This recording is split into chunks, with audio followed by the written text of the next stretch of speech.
The piercing shriek of military police sirens tore through the Friday night quiet at the officers' club. 4 officers charged through the entrance, handcuffs already in hand, their flashlights cutting through the smoky atmosphere of the busy bar.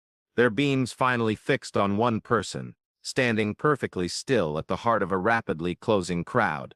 Rachel Porter, you are being arrested for pretending to be a military officer and for stolen valor under federal law. Captain Jake Morrison's voice thundered through the crowded space, his face crimson with a fiery mix of drink and outrage. He jabbed a finger at the woman in ordinary clothes, who faced him with a strangely peaceful expression. This imposter entered, displaying dog tags, and declared she served with SEALs. She's a phony. 40 officers and their loved ones turned as one. Cell phones rose, recording lights flickering on. The Friday night gathering, moments earlier relaxed with drinks and chat after a tough week, now pushed closer, eager to see what looked like a dramatic downfall. Rachel Porter offered no resistance when MP Commander Captain Linda Vasquez moved toward her with confident, practiced. She simply remained standing, her dark eyes unwavering and fearless, exuding a calm that felt out of place considering the chaos. Her hair was cropped short, a practical style framing a face completely devoid of alarm. Dressed in jeans and a simple gray t-shirt, she appeared like any other civilian, unremarkable, save for a single item, a slender silver chain around her throat, suspending a small metal piece that glinted under the lights. "You have the right to stay silent," Rachel stated, her voice as steady and sharp as frozen metal. "I demand to speak with a superior officer. Major General Stephen Hayes of Naval Special Warfare Command."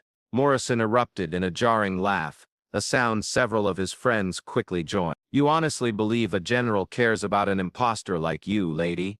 You've just made the worst error of your insignificant life." Yet on the challenge coin hanging from Rachel's necklace, a sequence of numbers carved into the metal subtly shimmered under the bar's illumination. In the coming 90 minutes, every single person present would grasp that they had just made the most significant blunder of their professional lives. The Officers' Club at Naval Base Coronado was housed in a repurposed aircraft hangar, refurbished with enough refinement for formal events, yet keeping enough of its original military character to ensure no one forgot their setting. Tall windows lined one wall, offering glimpses of the Pacific Ocean deepening under the twilight sky. The bar stretched across the opposite side, bottles arranged with parade ground exactness. Round tables filled the main area, most occupied by personnel unwinding after a demanding week of missions and drills. In the adjacent function room, a memorial service had just ended. Over 100 attendees were now filtering back into the main space, their faces serious, conversations hushed. They had gathered to honor Petty Officer Marcus Webb, a SEAL who had endured 3 combat deployments, only to lose his fight with trauma last month. The weight of that loss hung heavy in the air. Rachel had been sitting alone at a corner table near the windows.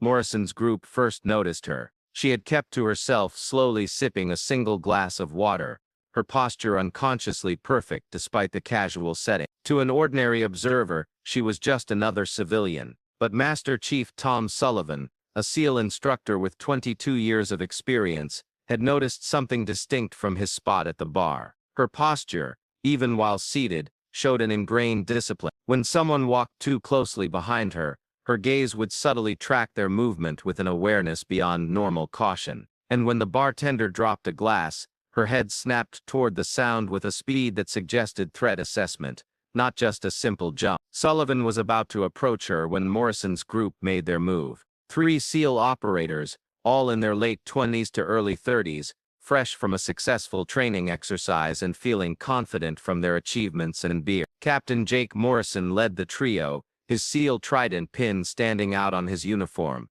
Lieutenant Brad Cortez stood beside him on the left, phone already in hand. Petty Officer Dylan Ross completed the group, his expression doubtful, but eager to follow Morrison's lead. "Excuse me, ma'am," Morrison had said, his tone falsely polite, barely hiding his disdain. "Couldn't help but notice your dog tags. What unit did you serve with?" Rachel had met his gaze with eyes that revealed nothing. "I attended a memorial service. I'm not seeking conversation." "That's not what I asked," Morrison insisted, stepping closer. "Are those tags official military issue, or did you buy them at a surplus store? They're mine.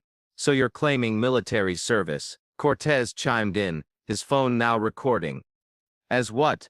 Exactly. I'm not claiming anything. I attended a service for a fallen operator. That's all you need to know. Ross leaned in, studying her with exaggerated scrutiny. Funny, you don't look like any operator I've ever seen. What was your rank, your command, your graduating class? That information isn't public, Rachel said softly. Morrison chuckled.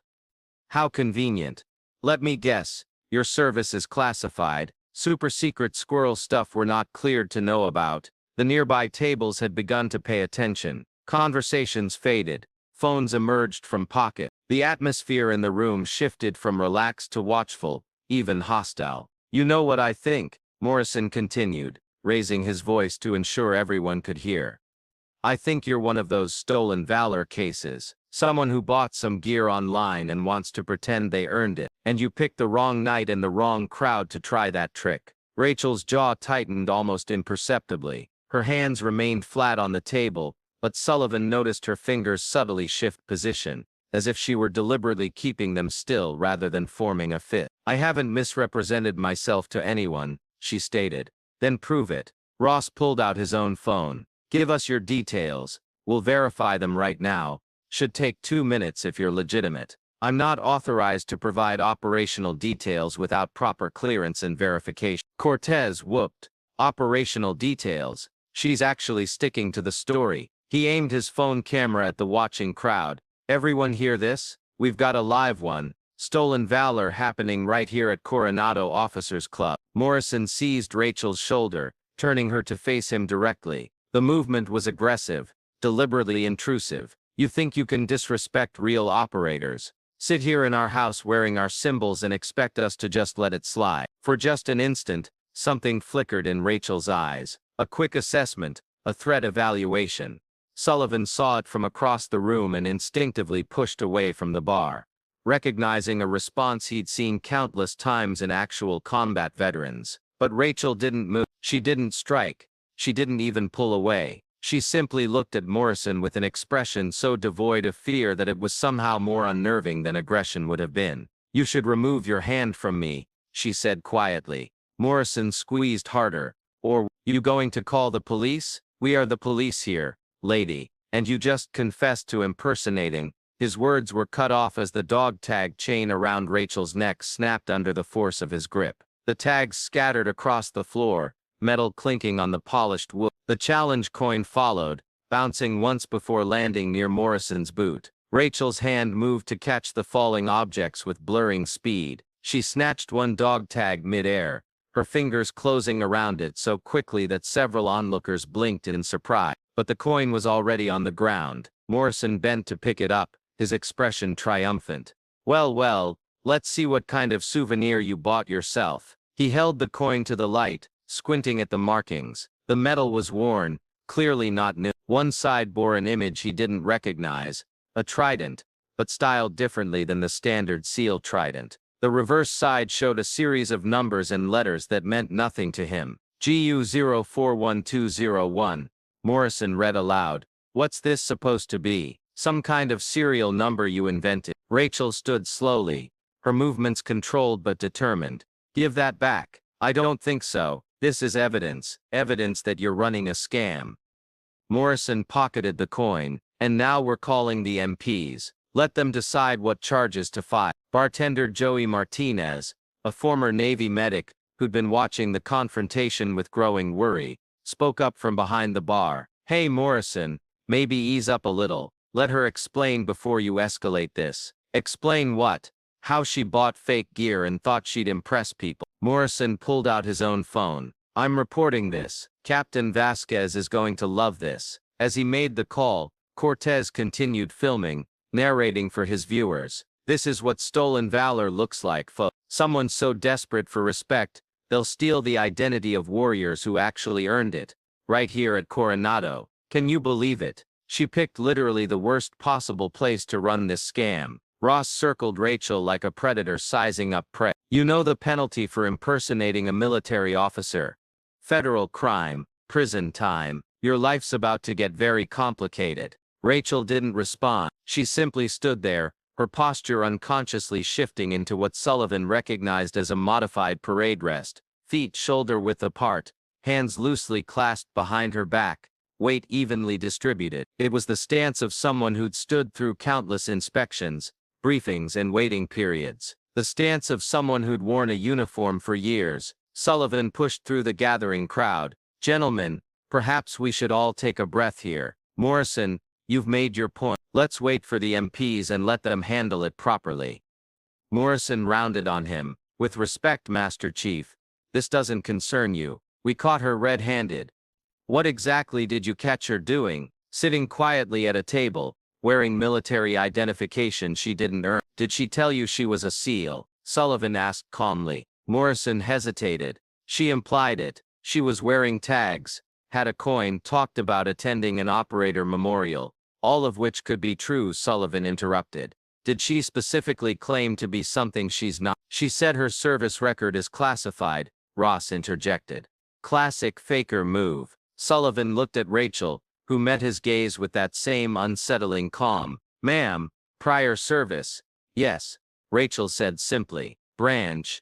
"Navy." "Rank?" Rachel paused. "I'm not authorized to discuss specifics without proper clearance and verification from Naval Special Warfare Command." Morrison threw up his hands. "See, she's playing the classified card because she has nothing to back it up." The door crashed open. Captain Linda Vasquez strode in with 4 MPs at her back, their weapons clearly holstered, but their body language conveying authority and readiness for trouble. Vasquez was known for running a tight ship and having zero tolerance for military misconduct. "Someone want to tell me why I'm here on a Friday night instead of home with my family?" Vasquez demanded, her gaze sweeping the room before settling on the cluster of people around Rachel. Morrison stepped forward. "Captain, we've got a stolen Valor situation. This woman," he gestured at Rachel, "has been representing herself as military, specifically claiming SEAL service. She's wearing dog tags and carrying military identification she didn't earn." Vasquez approached Rachel with the confident stride of someone accustomed to people getting out of her way. "Ma'am,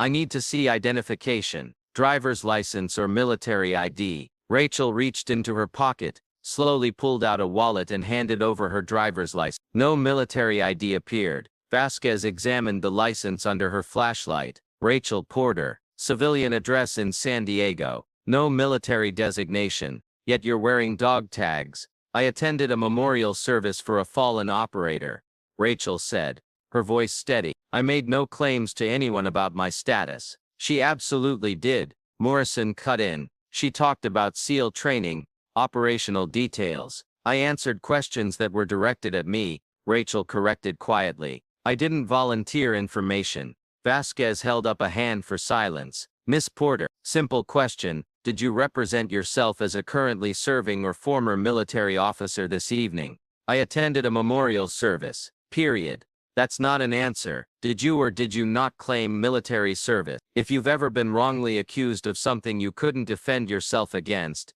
you know the unique frustration Rachel faced in that moment. Sometimes the truth is locked behind walls we can't break down, and the only option is to endure until someone with the right key arrives. If you appreciate stories where quiet strength ultimately triumphs over loud arrogance, where those who serve in silence receive the recognition they've truly earned, then you're in the right place. Subscribe now and join our community of over 2 million viewers who value authentic stories of underestimated heroes. Hit that notification bell so you never miss the moment when truth breaks through prejudice. Rachel met Vasquez's eye. "I need to contact Naval Special Warfare Command, Major General Stephen Hayes. This is a matter requiring higher authority involvement." "You don't get to make demands, Miss Porter. You're under investigation for federal violations. Now, answer the question. Did you claim military service?" Before Rachel could respond, Morrison pulled out the challenge coin. "She was carrying this, Captain. She claimed it was issued to her, but look at it. It's got weird markings, nothing official. Probably ordered it custom to complete her costume." Vasquez took the coin, turning it over in her hands. She frowned at the numbers, but didn't seem to recognize their significance. "Challenge coins can be purchased online or received as gifts. This isn't proof of service." "Exactly," Cortez chimed in. She's trying to use fake memorabilia to steal Valor from real operators. Lieutenant Colonel James Wu, a Marine liaison officer, pushed through the crowd. He'd been observing from a nearby table, his weathered face thoughtful. Captain Vasquez, may I examine that coin? Vasquez handed it over. Wu studied the markings carefully, his expression shifting subtly. Miss Porter, where did you acquire this? It was issued to me in May 2011 for completion of a classified operation, Rachel said. Morrison exploded. She's making it up as she goes, Captain. Arrest her already. But Wu wasn't looking at Morrison. He was looking at Rachel with the kind of assessment that comes from decades of reading people under pressure. Ma'am, you're claiming this coin represents completion of a classified operation. I'm stating a fact, sir. Then you understand why I'm going to verify that claim before anyone makes arrests. Wu pulled out his phone, stepping away from the crowd. Vasquez's jaw tightened. Colonel, with respect, we have sufficient probable cause. Miss Porter has failed to provide documentation of service. She's carrying items that appear to be military memorabilia, and multiple witnesses heard her make claims about military experience. What specific claims? Sergeant First Class Mike Torres asked, arriving from the memorial service next door. The Army Ranger had a reputation for fairness and zero tolerance for false accusations. Morrison, what exactly did she say? She talked about SEAL training. She knew details about what details? Torres pressed. About BU DSOS training, which are publicly available online. Torres interrupted. What did she claim that actually constitutes impersonation? Morrison's face reddened. She implied she was one of us, walking around with gear, talking about operations. Implied is not the same as claimed, Torres said firmly. Did she introduce herself as an active SEAL? Did she tell anyone she was currently serving? Silence. She wore dog tags, Ross insisted, which could be from a family member. Torres countered. Which could be legitimately hers from past service, which could be completely legal, even if they're just personal items. You're making assumptions. Vasquez raised her voice. Gentlemen, enough. Miss Porter, final opportunity. Do you have any documentation of military service? Discharge paper, DD-214, anything? Rachel's expression didn't change. My service record is classified under executive order. I cannot produce public documentation without authorization from Naval Special Warfare Command. Cortez burst into laughter. Oh, that's perfect. She's committed now. Captain, this is textbook fake veteran behavior. They always claim their records are sealed or classified when you ask for proof. Vasquez seemed to agree, her expression hardening. Miss Porter, people with genuinely classified backgrounds don't announce it in public bars. They don't wear identification items that draw attention, and they certainly don't claim they can't provide basic verification. I made no announcements, Rachel said quietly. I attended a private memorial service. These gentlemen approached me, made accusations and escalated the situation. I've answered your questions within the bounds of my security obligations. If that's insufficient, contact the appropriate authority to verify my status. The appropriate authority is me, Vasquez snapped. And my authority says you're under arrest. She nodded to her MPs. Cuff. As the MPs moved forward, Rachel didn't resist. She turned, placing her hands behind her back with practiced ease. The MPs hesitated for just a fraction of a second. Her positioning was too perfect, too automatic. She'd been handcuffed before, multiple times by people who knew what they were doing. Sullivan noticed. So did Torres. They exchanged glances. Rachel Porter, Vasquez announced loudly enough for the entire room to hear. You're under arrest for violation of Federal Code 18 U.S.C. Section 912. Impersonating a military officer. You have the right to remain silent. Anything you say can and will be used against you in a court of law. You have the right to an attorney. I understand my rights, Rachel said. I repeat my request to contact Major General Stephen Hayes at Naval Special Warfare Command. This arrest is a mistake that will be corrected once proper verification is completed. Morrison laughed harshly. She's still trying to name drop, Captain. This is beautiful. We caught a faker and she's digging herself deeper with every word. The MPs led Rachel toward the door. The crowd parted, phones held high, everyone wanting to capture the moment. Cortez provided running commentary for his live stream. And there she goes, folks, stolen Valor perpetrator. getting what she deserves. This is why we stay vigilant. These frauds think they can disrespect our service, but the truth always comes out.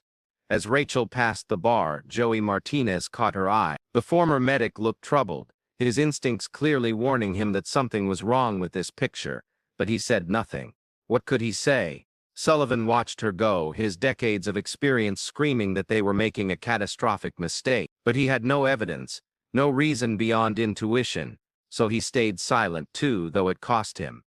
Only Mrs. Eleanor Grant, a Gold Star mother who'd been at the memorial service, spoke up as Rachel was led past. "Young lady," she called out softly. "Thank you for attending Marcus's service. It meant a great deal." Rachel's step faltered almost imperceptibly. She looked at the elderly woman, and for just a moment, her controlled expression cracked to reveal something raw underneath. "He was a good operator, ma'am. I'm sorry for your loss." Morrison grabbed Rachel's arm roughly. "Enough with the act. Let's go." And they took her out into the night, still handcuffed, still silent, still carrying whatever secrets lay behind those steady brown eyes. The crowd slowly dispersed back to their tables, the excitement fading into animated conversation and speculation. Morrison bought a round for his friends, celebrating their righteous bust. Cortez posted his video with hashtags about stolen valor and justice. Ross started composing an official statement for the investigation. None of them noticed Sullivan making a quiet phone call from the corner. None of them saw Torres texting someone with a simple message. "We have a situation at Oak Club. Need higher authority ASAP." And none of them understood that the challenge coin sitting in Morrison's pocket, the one with those strange numbers and markings, was about to transform from evidence of fraud into proof of their catastrophic error in judgment. Because while they celebrated in the bar, Rachel was being led into an MP office where Commander Richard Stokes, the base legal officer, was waiting to conduct an official interrogation. In 45 minutes, Stokes would ask her a question about weapon systems that no civilian should be able to answer, and Rachel, tired of the charade and bound by regulations that required her to answer direct questions from military legal authority honestly, would provide an answer so technically precise that it would stop everyone in the room cold.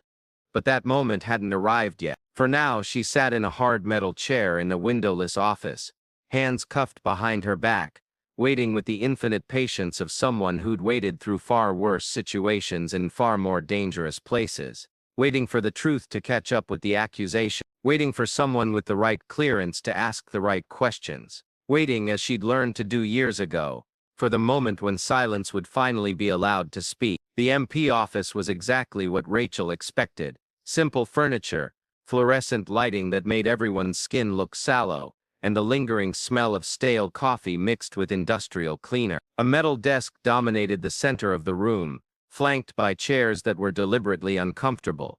The walls displayed motivational posters about integrity and justice, oblivious to the irony of their presence during false accusation. Commander Richard Stokes entered 10 minutes after Rachel was seated. At 45, he carried himself with the precise confidence of a lawyer who'd built his career on military regulations and legal specifics. His uniform was immaculate, his posture impeccable, his expression conveying the weary superiority of someone dealing with yet another case of civilian misconduct. Vasquez and Morrison followed him in, along with Torres, who'd invited himself as a neutral observer. The small room suddenly felt crowded. "Miss Porter," Stokes began, settling into the chair across from her. "I'm Commander Stokes, JAG Corps. I'll be conducting the preliminary investigation into the charges against you.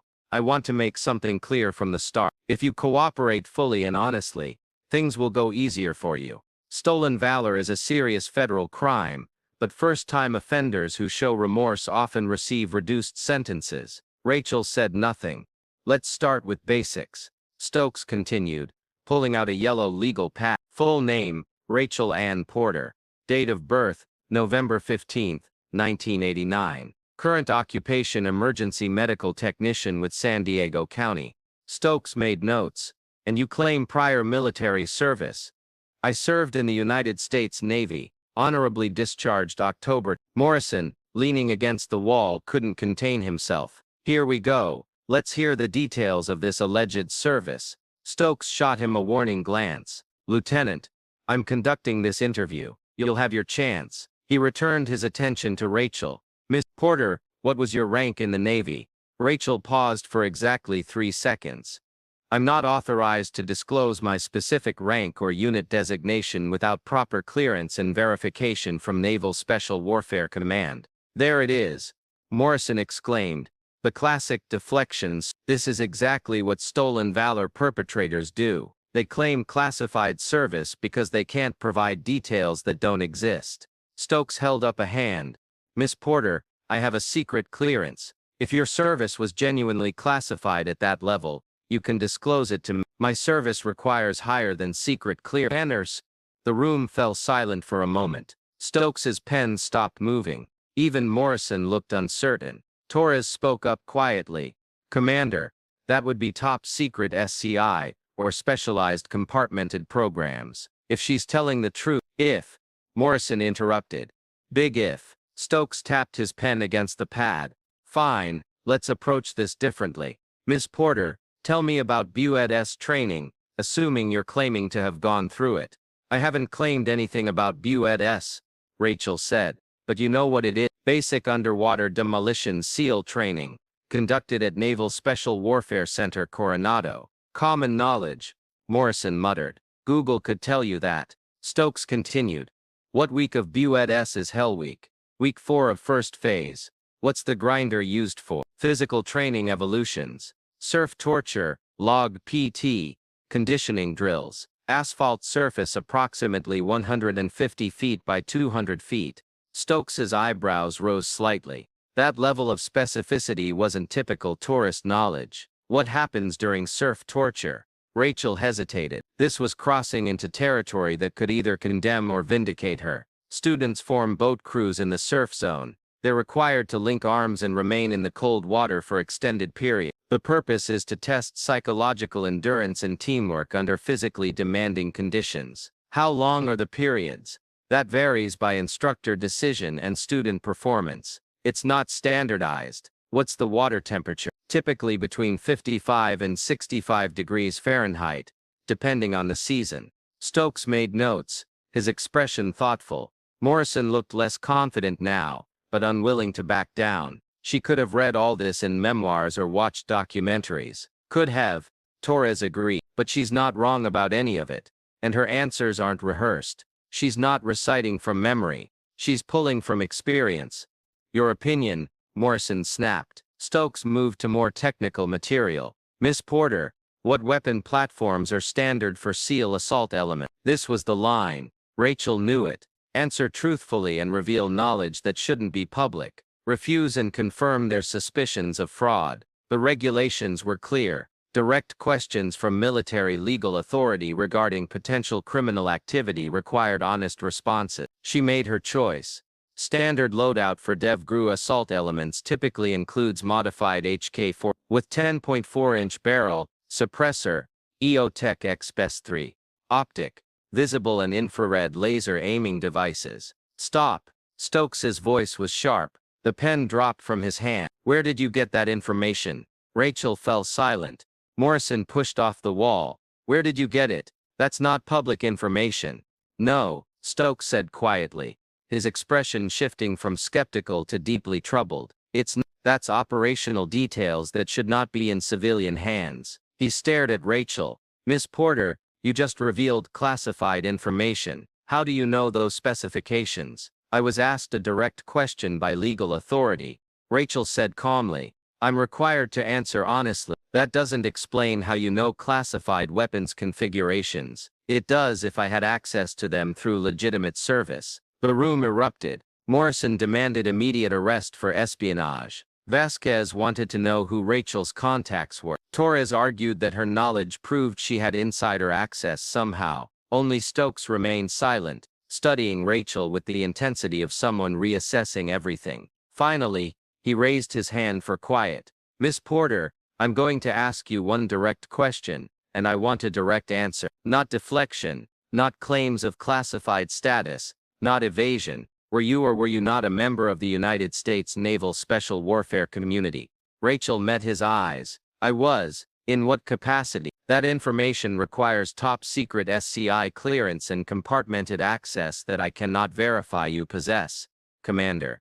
I'm the JAG officer for this base. I have oversight authority. You have authority, Rachel acknowledged, but you may not have need to know clearance for specific programs. My participation in those programs cannot be disclosed without verification that you're authorized to receive that information. Stokes stood abruptly, his chair scraping across the floor. This is absurd. You can't claim military service and then refuse to provide any verifiable details. I've provided details. You're now aware I had access to classified weapon specifications. That access wasn't illegitimate.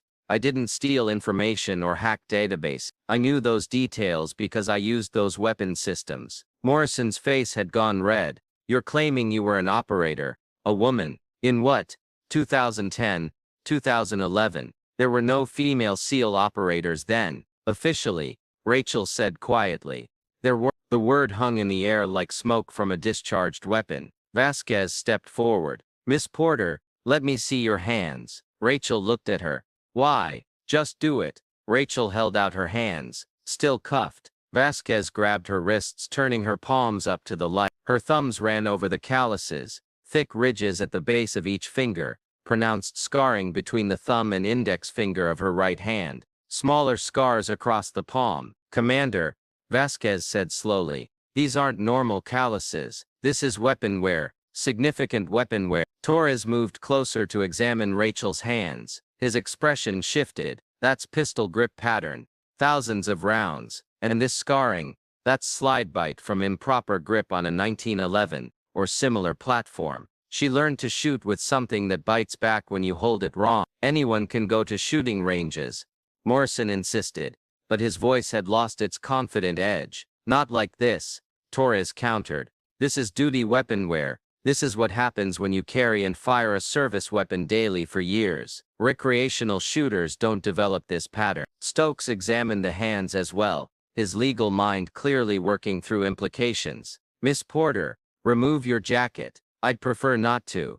It wasn't a request. You're under arrest. Remove your jacket or I'll have the MPs do. Rachel slowly pulled off her light denim jacket, revealing a short-sleeved gray shirt underneath. Her forearms showed immediately a series of thin scars running up her left arm in a pattern that made Torres draw in a sharp breath. Shrapnel, he said. That's a blast pattern.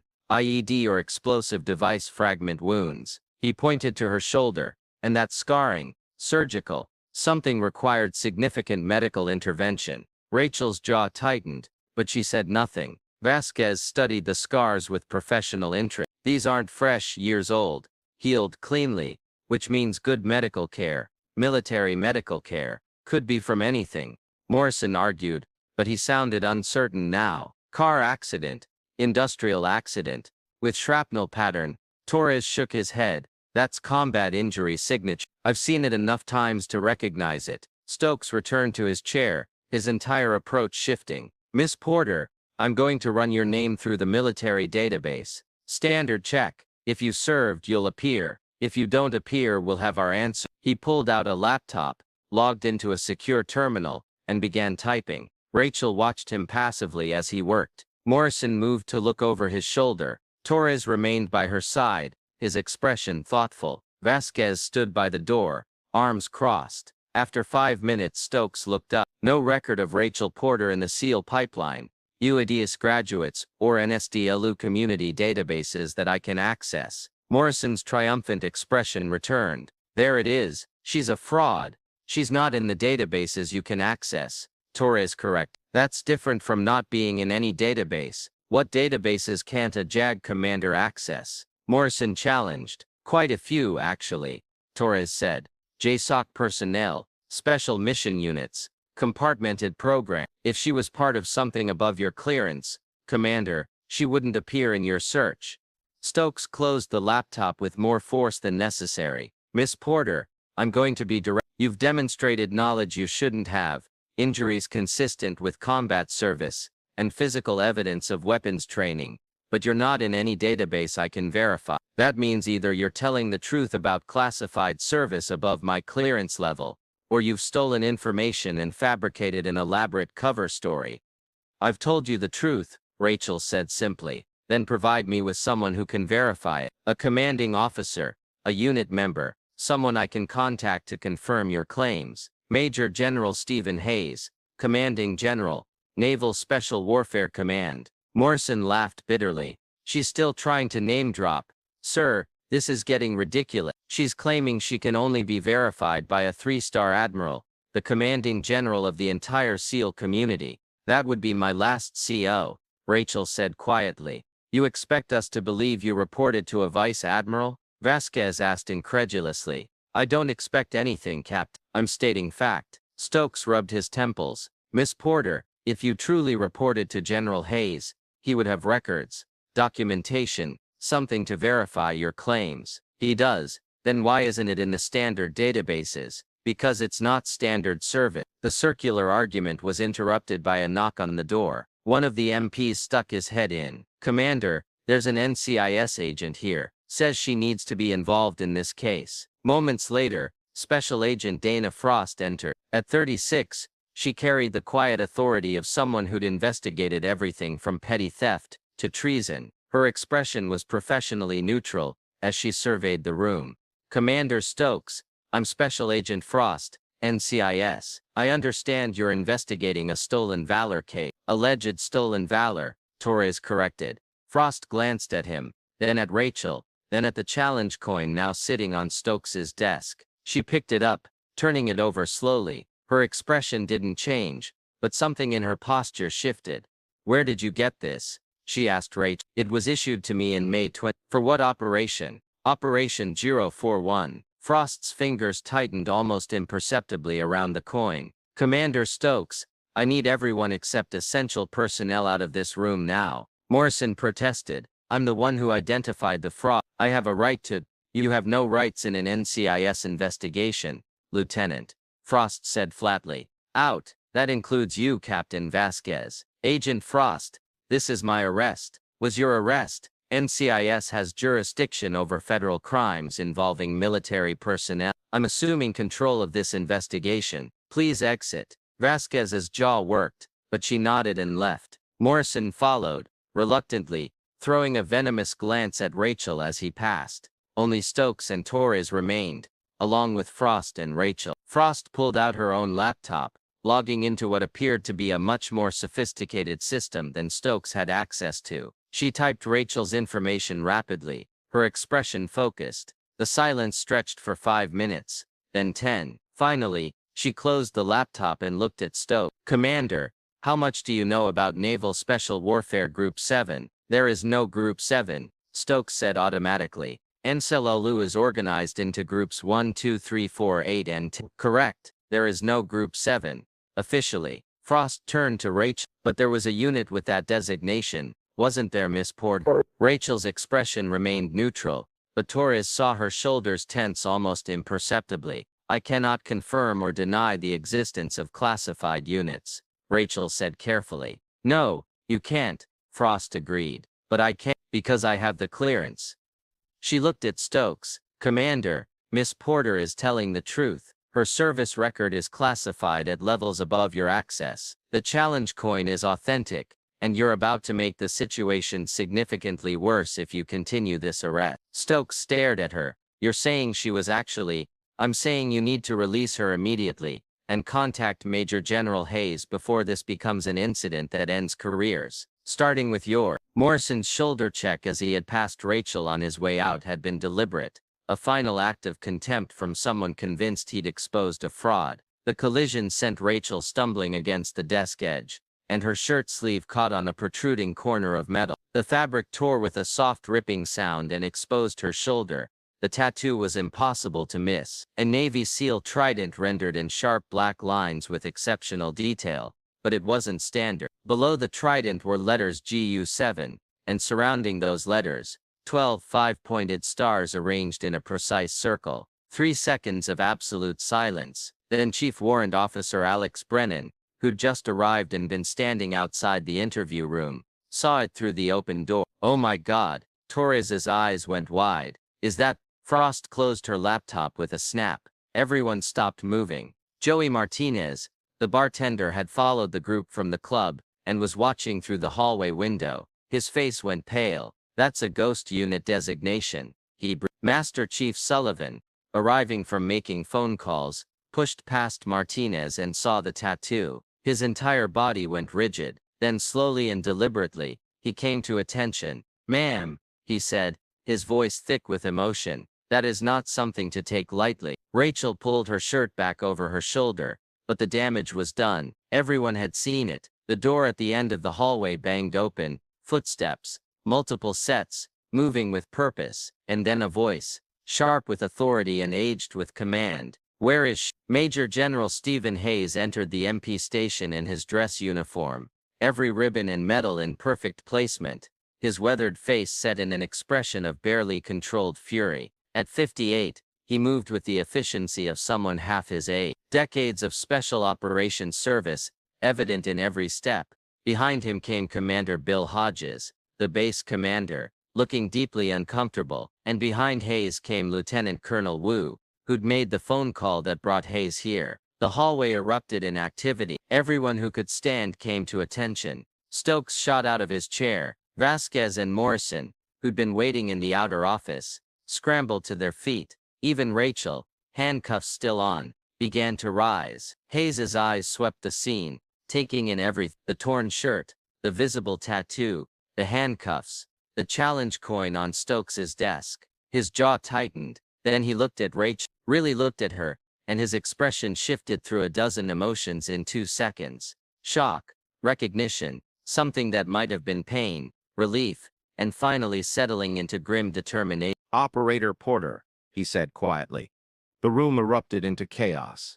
Morrison's face drained of all color. Cortez, who'd followed the crowd, dropped his phone. Ross staggered backward into a wall. Vasquez's hands shook as she fumbled for her handcuff keys. Stokes simply sat down, all the strength leaving his legs. "No," Morrison whispered. "No, that's not. She can't be."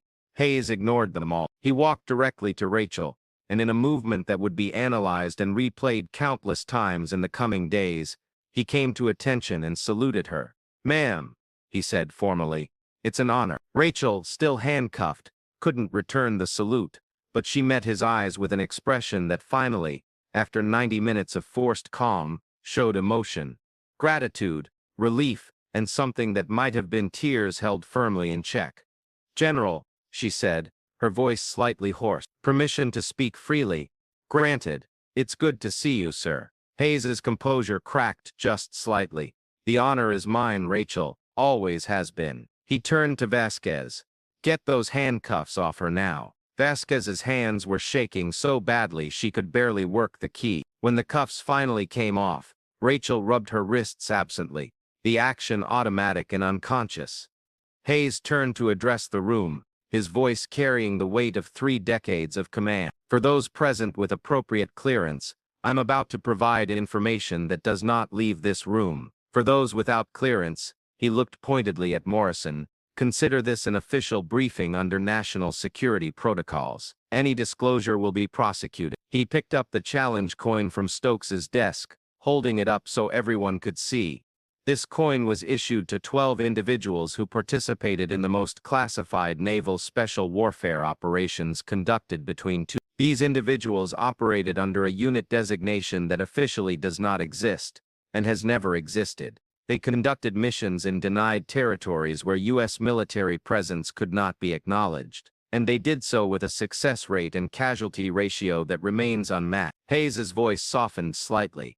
Petty Officer First Class Rachel Porter served in that unit from 2009 to 2000. She was an explosive breacher and combat medic. She participated in 17 classified operations across 4 theaters. He paused, looking at Rachel, including Operation Neptune Spear. May 2nd, someone in the hallway gasped. "Bin Laden raid." She was at the Bin Laden raid. Morrison's voice came out broken, barely audible, but there were no women on that mission. Hayes's eyes were steel. "Officially, Lieutenant, there were no women. Operator Porter's presence remains classified under executive order, as does the presence of her unit." He set the coin down carefully. These coins were issued to the 12 Ghost Unit 7 operators who survived operations from 4 operators did not survive. The 8 who did carry these coins as the only acknowledgement of service that most of them will ever receive. He turned back to Rachel. Operator Porter earned hers the way all of them did, through actions most of the world will never know about, in places they'll never hear of, protecting people who will never know they were in danger. Brennan, the SEAL Team 6 liaison, stepped forward. His eyes were wet. "Ma'am, we heard you were medically retired. Injuries from Kandahar." Rachel nodded slowly. "ID ambush during exfil. August 20. Shrapnel collapsed my left lung, severed my radial artery, fractured my shoulder blade in 3 places." Hayes continued the story. Operator Porter rendered aid to 3 teammates while under fire despite her injuries. She kept 2 men alive until medevac arrived. She saved Petty Officer Marcus Webb that day. His voice roughened. Webb survived his physical wounds, his psychological ones, those took him last month. The memorial service. That's why Rachel had been there. Webb was her teammate, Hayes said, one of the men she saved, and she attended his service quietly, privately, because that's what operators like her do. They don't seek recognition. They don't tell stories. They certainly don't announce their service to strangers in bars. He turned to face Morrison directly. The younger officer looked like he wanted to disappear into the floor. "Lieutenant Morrison," Hayes said, his voice dangerously quiet, "you just publicly accused, arrested, and assaulted a decorated combat veteran with higher security clearance than anyone in this building except me. You humiliated her in front of dozens of witnesses. You live-streamed accusations of fraud against a woman who has done more for this country in 4 years than most will do an entire career. And you did all of this based on assumptions, prejudice, and the arrogant certainty that you knew better than she did about who belongs in the special operations community." Morrison couldn't speak. He was shaking, his face ashen. Hayes's voice rose slightly. "You have 5 seconds to apologize to Operator Porter before I convene a court-martial board and end your career in the most public and humiliating way possible." "I'm sorry," Morrison choked out. "Ma'am, I'm so sorry. I didn't know." "No," Rachel said quietly. "You did, and you didn't try to find out. You made assumptions based on what you thought you knew about who could be an operator. And those assumptions were wrong." Hayes stepped back, giving Rachel space. She faced Morrison, Cortez, and Ross, the 3 men who'd orchestrated her arrest, with an expression that was somehow both understanding and implacable. "I don't need your apologies," she continued, "but the next woman you encounter who claims military service, you owe it to every female operator, every female veteran, every woman who's earned her place through sacrifice and service, to give them the respect you'd give any brother in arms, not because they're women, but because they're warriors." The silence that followed was profound. Finally, Hayes spoke again. "Captain Vasquez, you're relieved of MP command pending review. Lieutenant Morrison, Lieutenant Cortez, Petty Officer Ross, you're all suspended from active duty, effective immediately. Commander Stokes, you'll face an administrative review for failure to verify claims before pursuing federal charges.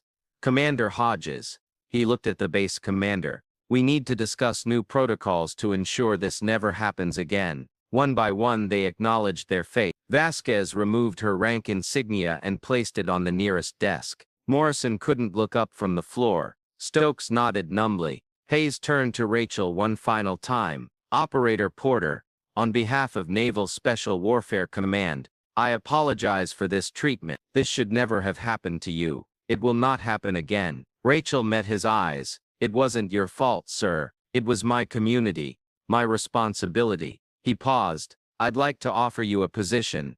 SEAL Training Advisory Board, mentoring female candidate. Your choice of official or unofficial capacity." Rachel looked past him, out the window to where the night sky was beginning to show hints of dawn. "I need time to think about it, General. Take all the time you need." As the room began to clear, people processing what they had witnessed, Sullivan approached Rachel. "Ma'am, can I ask, the others from Ghost Unit 7, are they?" "4 didn't make it home," Rachel said quietly. 3 retired like me, 2 are still active. Different unit. The memorial service tonight. Webb was your teammate. He was the best of us. He survived Kandahar because I did my job. But PTSD doesn't leave scars you can see. Last month it finally took him. He held on for 12 years but, she trailed off.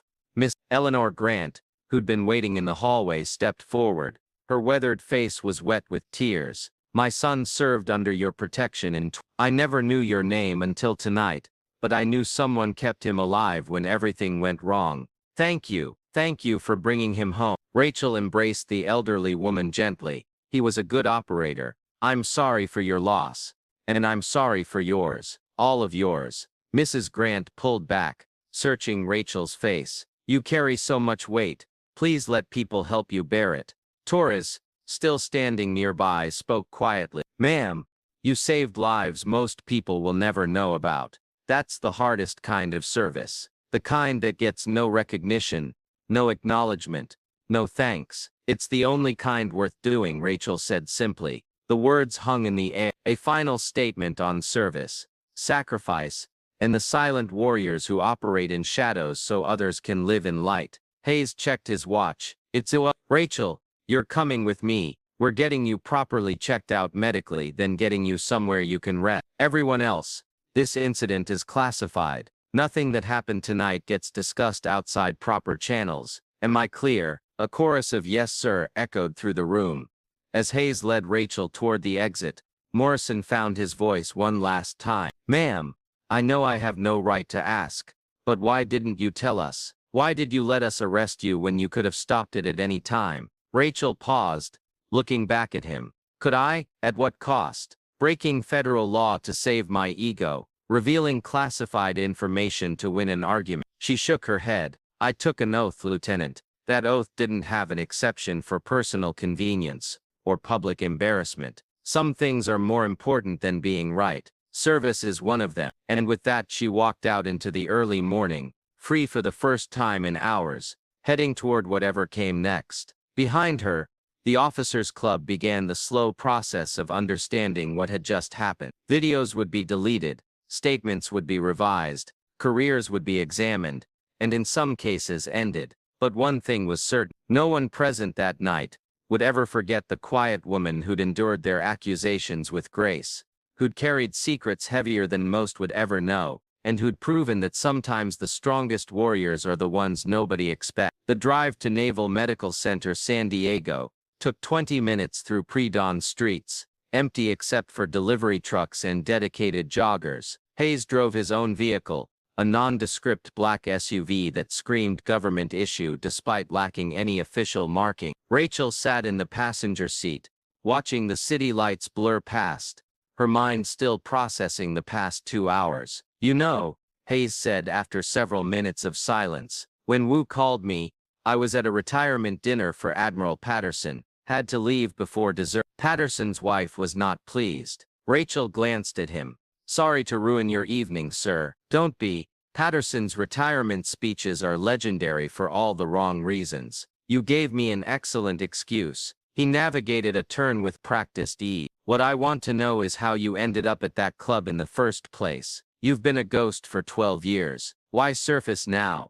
Webb's memorial service, Rachel said quietly. His sister reached out, asked if any of his old teammates could attend. Most of the unit is still active or unreachable. I was the only one available. You could have declined. I could have, but Webb saved my life in Helmand Province in 20. I owed him more than silence. She leaned her head against the window. I didn't plan on staying for the reception, but his mother asked me to. Said Marcus had talked about a female medic who patched him up during a firefight. She wanted to meet me. So you stayed. And Morrison's group was there. They were already drunk when I arrived. I kept to myself, tried to be invisible. Didn't work. Hayes's jaw tightened. Morrison's been on my radar for 6 months. Excellent operator. Top-tier skills, but he's got attitude problems about the female integration program. I've been watching him, waiting for him to either evolve or self-destruct. Tonight, he made his choice. He's young,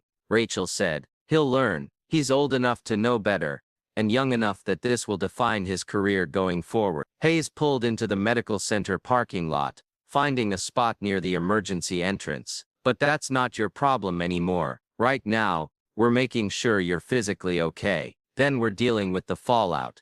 The medical examination was thorough, and to Rachel's relief, The attending physician, a Navy lieutenant commander, who'd clearly been briefed on the situation, checked her wrists for cuff injuries, examined the old scars for any aggravation from the evening's stress, and took baseline vitals. Everything came back normal, though her blood pressure was elevated. Stress response, the doctor noted. Understandable given the circumstances. I'm recommending 48 hours of rest, light duty only, no strenuous activity. I work as an EMT, Rachel said. I'm scheduled for a shift tomorrow night. Call in, doctor's orders. He signed off on the paperwork and handed it to Hayes. General, she's clear to go, but seriously rest. The body keeps the score, and tonight's events will catch up with her if she doesn't give herself time to decompress. Hayes thanked him and led Rachel back to the SUV. I'm taking you to a safe house. Quiet location,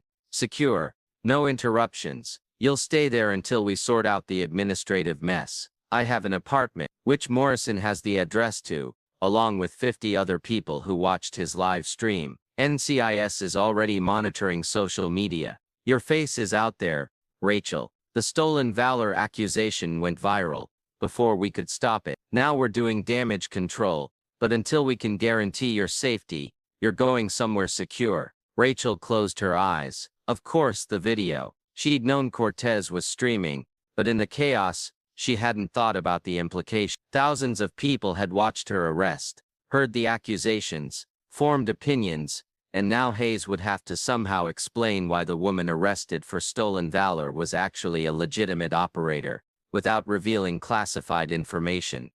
How are you going to handle the media? She asked. Carefully, very carefully. Hayes started the engine. Public Affairs is already drafting a statement. It'll confirm you're a former Navy service member, that the charges were dropped due to verification of legitimate service, and that the matter is considered closed. We won't mention Ghost Unit 7, Operation Neptune Spear, or any specifics, just enough to clear your name without compromising operational security. Morrison's video shows my face. People will dig. Let them dig. They won't find anything. Your service record is sealed tighter than Fort Knox. We've already scrubbed your name from every accessible database. As far as the public is concerned, you're a former Navy service member who got caught up in a misunderstanding. End of story. Rachel wasn't convinced it would be that simple, but she was too exhausted to argue. The adrenaline that had sustained her through the interrogation was fading, leaving behind bone-deep fatigue and the beginnings of a headache. The safe house turned out to be a modest 2-bedroom cottage in La Jolla, tucked into a quiet neighborhood with ocean views and nosy neighbors who'd notice anyone suspicious. Hayes entered first, clearing the rooms with practiced efficiency, before gesturing Rachel inside. Fully stocked kitchen, secure communications in the den, panic button by the bed. NCIS will have rotating surveillance on the perimeter, but they'll be invisible. You won't see them unless something goes wrong. Rachel surveyed the space. Clean, comfortable, anonymous. How long do I need to stay here? 72 hours minimum. By then the media cycle will have moved on, and we'll have a better picture of any threats. Hayes set his keys on the counter. Get some sleep. I'll be back this afternoon to brief you on the administrative proceeding. What's happening to Morrison and the others? Morrison, Cortez, and Ross are suspended pending formal investigation. They'll face disciplinary boards within the next 2 weeks. Vasquez has already submitted her resignation. She knows her career is over. Stokes is being reviewed by the JAG Ethics Committee. Commander Hodges is implementing new protocols to prevent similar incidents. Hayes met her eyes. They're facing consequences, Rachel. Real ones. I don't want to ruin their careers. You didn't ruin anything. They made choices. Now they're dealing with the results. He moved toward the door, then paused. For what it's worth, you handled tonight with more grace than I would have. Most people would have broken, would have revealed classified information just to prove the accusers wrong. You did. That's why you were Ghost Unit 7. That's why you're still one of the finest operators I've ever known. After he left, Rachel stood in the silent cottage for several minutes, processing. Then she walked to the bedroom, lay down fully clothed on top of the covers, and stared at the ceiling. Sleep didn't come easily. Her mind replayed the evening in fragments. Morrison's face when Hayes confirmed her identity. Vasquez's shaking hands removing the handcuffs. Mrs. Grant's embrace, Webb's memorial program with his photo showing that crooked smile she remembered from Kandahar. Webb. God, she missed him. Missed all of them. The 4 who didn't come home. Petty Officer Lisa Chen, blown apart by an IED in Fallujah. Chief Petty Officer David Rodriguez, killed by sniper fire in Yemen. Lieutenant Marcus Hall, drowned during a water insertion gone wrong off the coast of Somalia. And Petty Officer 3rd Class James Mitchell, who'd taken a bullet meant for Rachel in Pakistan. The 3 who retired, Senior Chief Paul Anderson, living quietly in Montana with his wife and kids. Commander Sarah Blake, teaching at the Naval Academy under a different name. And Master Chief Thomas Chen, Lisa's husband, who'd left the teams after her death and disappeared into civilian life. The 2 still active. She didn't know their current assignments and she couldn't contact them. Ghost Unit 7 had been disbanded in 2013 after the Kandahar ambush. The survivors had scattered, their service records sealed, their identities protected. They had agreed to maintain silence unless recalled by proper authority. For 12 years Rachel had kept that promise. She'd built a new life as an EMT, helping people in ways that didn't require security clearances or classified briefings. She'd attended therapy for PTSD, learned to manage the nightmares and flashbacks, found a fragile peace in routine and service. And now, because of one memorial service and a group of drunk SEALs, that peace was shattered. Her phone buzzed. A text from Dr. Patricia Chen, her therapist. Just heard. Are you okay? Call when you can. Rachel stared at the message. Doc Chen knew her history. Patient confidentiality had protected Rachel's secrets. Even when the psychiatrist's daughter, Maya, was struggling through SEAL training and facing the same discrimination Rachel had endured years earlier. It must have killed Dr. Chen to watch Rachel's arrest, knowing the truth, but unable to speak. She typed a response, "I'm okay, safe location, we'll call tomorrow." Another buzz, this one from Maya Chen. "Holy crap, Rachel, you're a legend. Morrison's an idiot. Mom says you're okay, but I wanted to check. Also, thank you for what you said about treating female operators with respect. I needed to hear that someone who's been through it thinks I can make it." Rachel's throat tightened. She responded, "You can make it. You will make it.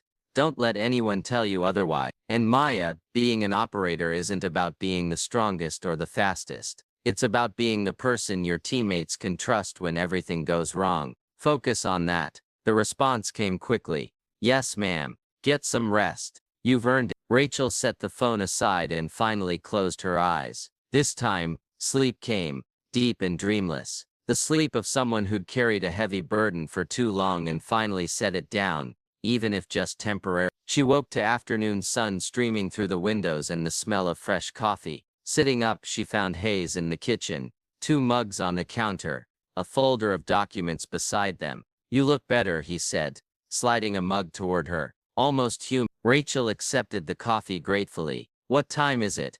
100 hours. You slept 11 hours straight. Doctor said you needed rest. Apparently you listened." He opened the folder. "We need to talk about next steps." Over the next hour, Hayes laid out the situation. Morrison's video had indeed gone viral, accumulating over 3 million views before NCIS forced it to be taken down. But the damage was done. Screenshots circulated. Reddit threads dissected every frame. Military blogs debated whether the arrest was legitimate or a cover-up. "The good news," Hayes said, "is that Public Affairs released our statement 6 hours ago. Most mainstream media are reporting it as a case of mistaken identity. Overzealous SEALs accused a legitimate veteran.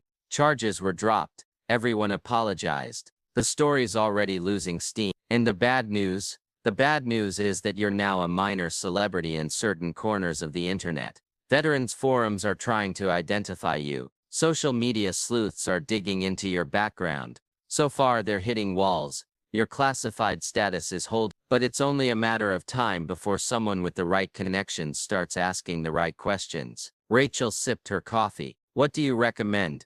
"I recommend you accept my offer. Join the SEAL Training Advisory Board as a civilian consultant. We'll create a new cover identity, completely legitimate, that explains your expertise without revealing Ghost Unit 7. You'll mentor female candidates, review training protocols, provide insight on integration challenges. It's important work, Rachel. work that matter, and it keeps me inside the system where you can protect me. That too, Hayes admitted. But I'm not asking you to do this just for protective reasons. I'm asking because you're uniquely qualified. You understand what these women are facing because you faced it yourself. You understand the psychological toll of operating in a male-dominated environment, while carrying classified status that prevents you from defending yourself. You understand sacrifice in ways most people never will. Rachel set down her mug. General, I left that life behind for a reason. The nightmares, the hypervigilance, the constant weight of secrets.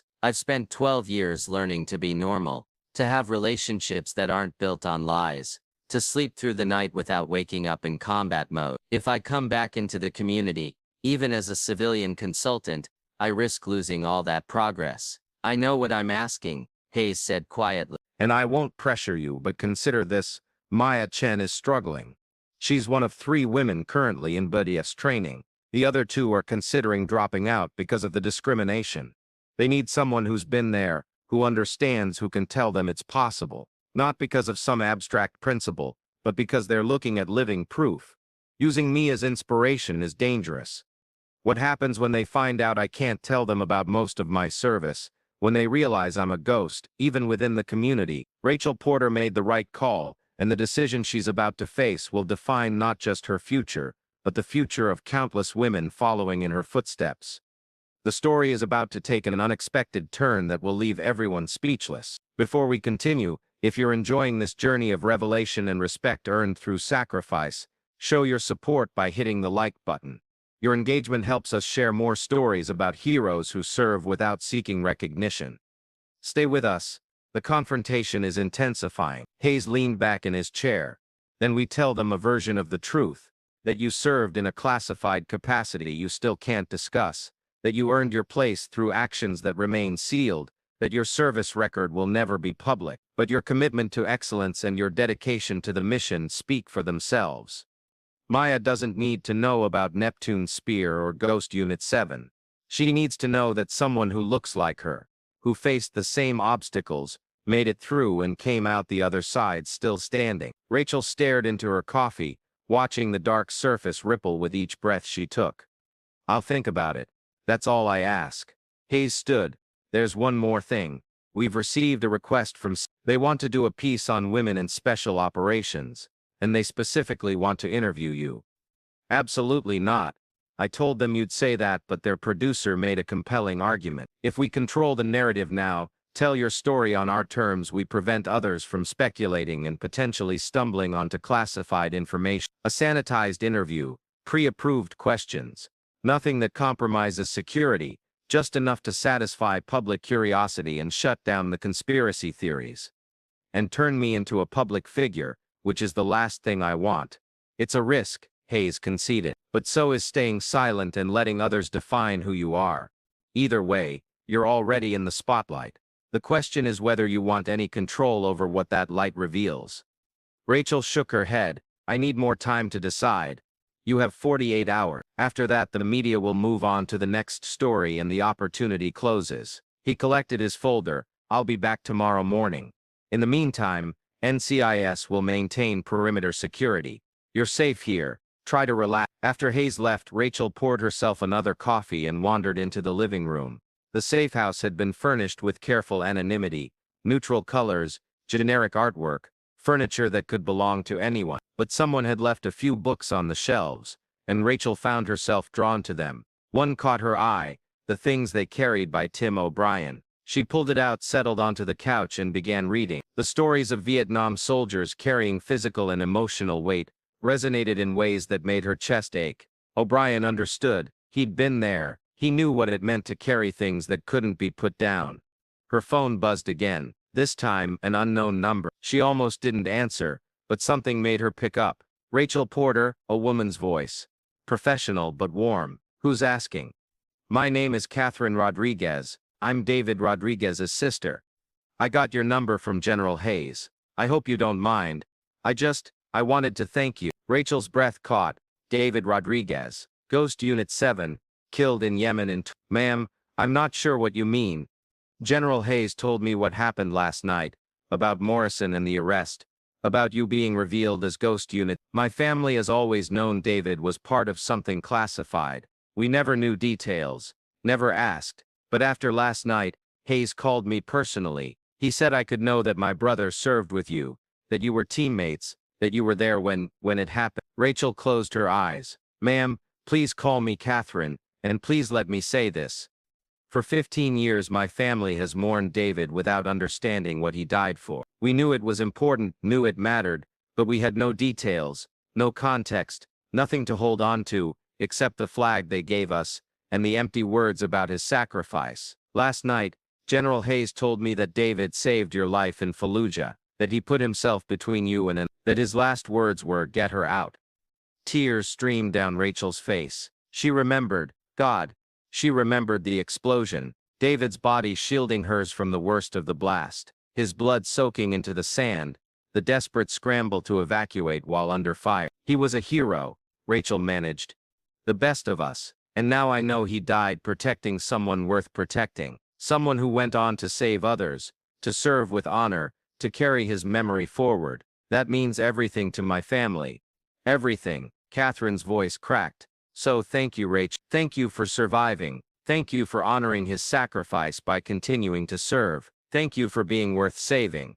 They talked for another 20 minutes. Catherine shared stories about David as a child, his dreams of military service, his dedication to his teammate. Rachel shared what she could, sanitized versions of their time together, the jokes David told before missions, his terrible singing voice, the way he'd always carried extra medical supplies because he worried about his team. When they finally hung up, Rachel sat in the silent cottage and cried for the first time since Kandahar. Cried for David, for Webb, for Lisa and Marcus and James, and all the others who didn't make it home. Cried for the 12 years she'd carried their memories alone, unable to share them, unable to properly grieve because grief required acknowledgement, and acknowledgement required revealing secrets she'd sworn to keep.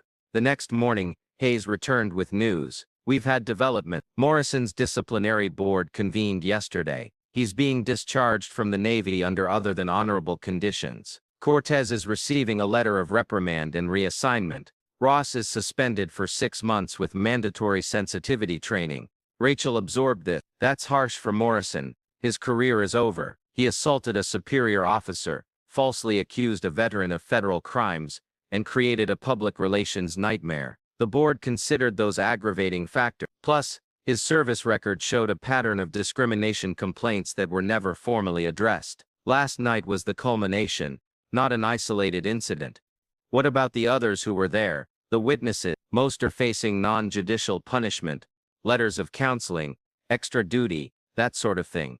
Master Chief Sullivan and Sergeant Torres are being commended for their attempts to de-escalate. Commander Hodges is implementing new training protocols about stolen valor accusations, verification before arrest, respect for all service members, regardless of appearance or gender. Hayes pulled out another folder. Now about the 60 minutes, they've agreed to our terms, pre-approved questions. Nothing classified. You get final review of the footage before it airs. The interview would be conducted next week, broadcasted in 2 weeks. It's a chance to control your story. We're approaching the moment that will change everything in that room. The truth is about to surface in a way no one anticipated. If this story has kept you engaged, take a moment to share it with someone who values stories about integrity and earned respect. The climax is coming. And trust us, you don't want to miss what happens when a general walks into that room. Rachel had spent the night thinking about this exact decision, about visibility versus anonymity, about the women who needed proof that it was possible, about the responsibility that came with being a symbol. I'll do the interview, she said. On one condition, I want Maya Chen and the other female BUBATs candidates there. Off camera, I want them to hear directly from me what it takes, what it costs, and what it's worth. Hayes smiled.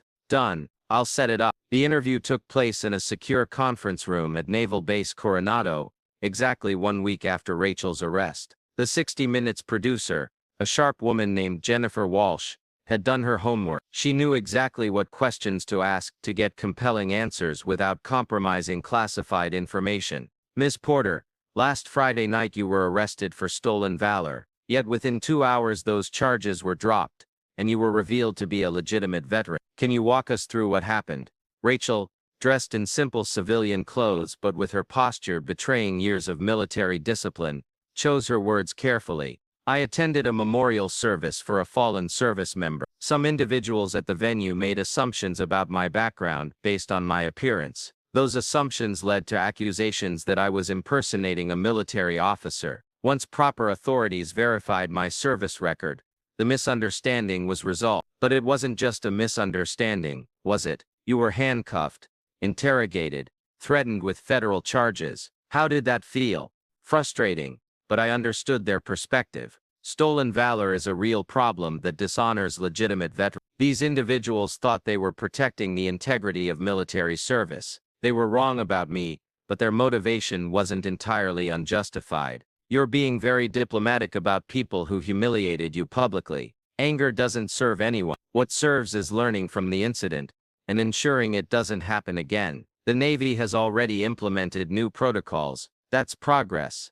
Walsh leaned forward. General Hayes confirmed you served in a classified capacity from 2000. I can tell you I served with honor, that I'm proud of my teammates and the work we did, that some of those teammates didn't make it home, and their families deserve recognition, even if the operations remain classified. Beyond that, my service details remain protected by executive order and national security protocols. Were you involved in any operations the public would recognize? I cannot confirm or deny involvement in specific operations, but you were part of the team that I cannot confirm or deny. Walsh changed tactics. What do you want people to understand about women in special operations? Rachel paused, choosing her words with care. I want people to understand that gender doesn't determine capability, that the women currently going through SEAL training aren't asking for special treatment or lowered standards. They're asking for the same opportunity to prove themselves that their male counterparts receive.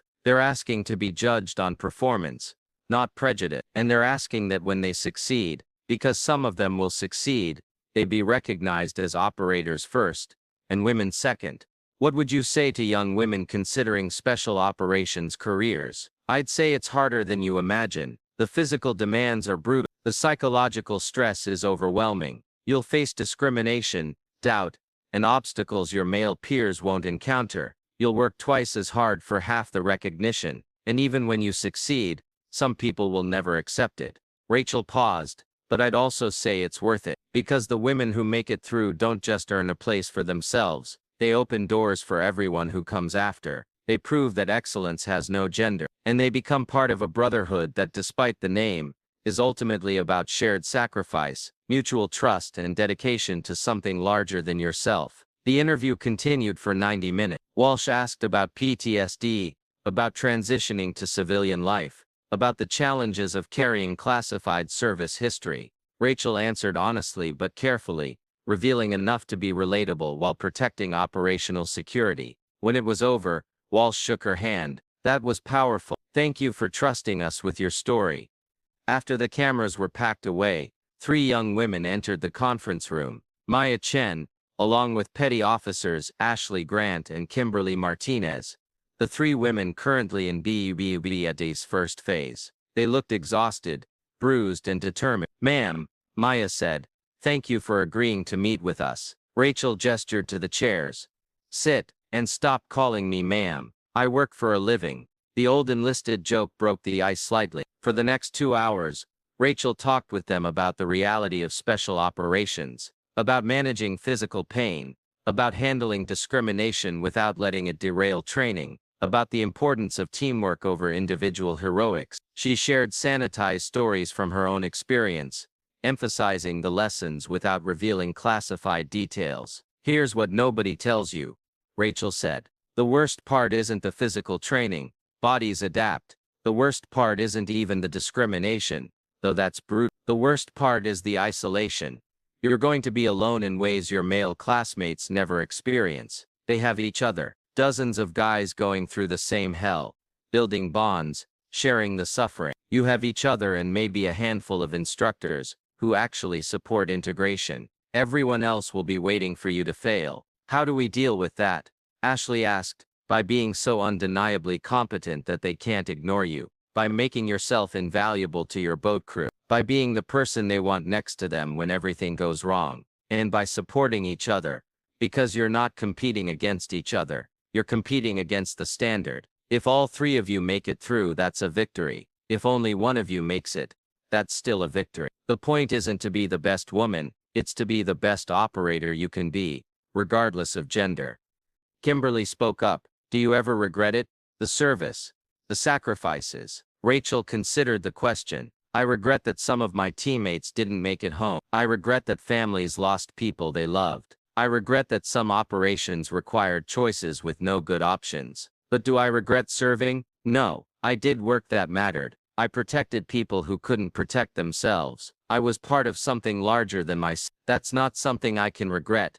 Even after last Friday? Maya asked. Even after being arrested and humiliated, especially after last Friday, Rachel said firmly. Because last Friday proved that the system, despite its flaws, ultimately works. Yes, I was wrongly accused. Yes, I suffered injustice. But within hours, proper authority intervened. The accusers faced consequences. The system corrected itself. That's not a failure. That's exactly how it's supposed to work.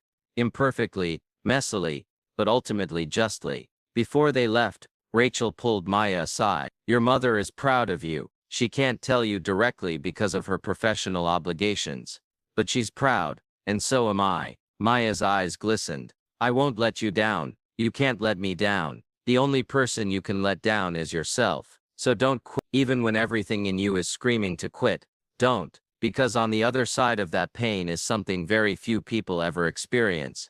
The knowledge that you're capable of more than you imagined. 3 weeks later, the 60 Minutes interview aired. 20 million people watched Rachel Porter's story, saw her quiet dignity, heard her careful answers about classified service. Social media exploded with support. Veterans organizations praised her grace under pressure. Even Morrison issued a public apology, acknowledging his error and committing to be better. The viral video of her arrest was now contextualized. The woman being handcuffed wasn't a fraud, but a legitimate veteran facing unjust accusation. The narrative shifted from stolen valor exposed to veteran vindicated. Rachel became briefly a symbol of women in combat, of classified service, of grace under fire, and then, as Hayes predicted, the media moved on. The next crisis, the next scandal, the next viral moment. Rachel's 15 minutes of fame ended, and she returned to relative anonymity. But the impact remained. 2 months after the incident, all 3 women in Maya's BBBS class graduated first phase. The first time in history that multiple women had made it through that crucial stage. 6 months later, Maya Chen earned her SEAL Trident, becoming one of the first women to do so. Rachel attended the ceremony, standing in the back, watching with quiet pride as a new generation of operators earned their place. Hayes stood beside her, also watching. You made this possible, he said quietly. No, Rachel corrected. They made it possible. I just showed them it could be done. Will you reconsider the advisory board position? Rachel smiled. I already accepted it. Started last week. Civilian consultant, part-time, strictly advised, no operational involvement. Hayes raised an eyebrow. You didn't tell me. You're not the only one who can keep secrets, General. As they watched the new SEALs celebrate, Rachel felt her phone vibrate. A text from an unknown number. The package has been delivered. 48 hours to respond. Ghosts. She stared at the message, her blood running cold. Ghost 7. The recall code. The one they had agreed would only be used for genuine emergencies, requiring the unit's unique capabilities. Hayes noticed her expression. What's wrong? Rachel showed him the phone. His face hard. When did this arrive? Just now. Do you know who sent it? Only 3 people have that code. One of them just used it. She looked at Hayes. My watch isn't done, is it? Rachel, you're retired. Medical discharge. You don't have to respond. 12 operators, General. That's what the message implies. 12 people in danger who need someone who doesn't officially exist. She met his eyes. When has need to know ever stopped mattering just because I left active service? What happened in that officers' club that night became a lesson that echoed throughout Naval Special Warfare Command. If you want to see more stories about operators whose service remains classified, whose sacrifices go unrecognized until one pivotal moment, check out our playlist in the description. The next video features another hidden hero, whose identity shocked an entire military base. Click now to continue the journey. Hayes's expression was troubled. If you do this, you're walking away from the peace you've built, the therapy progress, the civilian life, the normalcy you fought so hard to achieve. I know, and if it goes wrong, there's no cavalry coming. Ghost Unit 7 officially doesn't exist. We can't acknowledge. You can't support. You can't extract you if things go bad. I know that too. Then why would you even consider it? Rachel looked back at the celebration, at Maya Chen and the other new operators laughing and taking photos, at the future they represented. Because someone has to. Because 12 people are counting on someone who can do what others can't. Because that's what operators do. We answer when others can't. Hayes was quiet for a long moment. What do you need? Access to classified briefing materials. Whatever intel exists on the situation. 24 hours to assess whether it's actually viable or a suicide mission. She paused. And you're worried that if I don't come back, someone will tell Catherine Rodriguez and the other families what happened, not the details, just that it mattered. You have my word. Hayes pulled out his phone. I'll have the briefing materials delivered to the safe house within 3 hours. But Rachel, you don't have to do this. You've given enough. Have I? Rachel asked quietly. Because David Rodriguez gave his life to save mine. Webb held on for 12 years before PTSD took him. 4 of our teammates never came home. If I can honor their sacrifice by saving 12 more operators, how is that even a choice? As the celebration continued around them, Rachel Porter, Ghost Unit 7, Operation Neptune Spear, the woman who'd endured arrest and accusation with silent grace, made her decision, not because she wanted to return to the shadows, not because she craved the adrenaline or missed the missions, but because some debts can only be repaid in the same currency they were incurred. Sacrifice for sacrifice. Service for service. Life for life. 3 days later, Rachel Porter disappeared again. Her apartment stood empty. Her EMT supervisor received a resignation email. Her therapist got a brief message, thanking her for everything, and explaining that new assignments required relocating. Only Hayes knew where she'd gone. Only he knew about the 12 operators trapped behind enemy lines in a location that couldn't be officially acknowledged. Only he knew about the Ghost Protocol activation, the 48-hour planning window, the high-altitude insertion into denied territory. And only he knew that 3 weeks later, 13 people walked across a border into friendly territory. 12 exhausted operators and 1 woman who'd proved once again that the deadliest warriors are often the ones nobody expects. When Hayes met her at the debrief location, Rachel looked older, harder, carrying new scars, both visible and invisible. But she was alive. 12 for 12, she reported.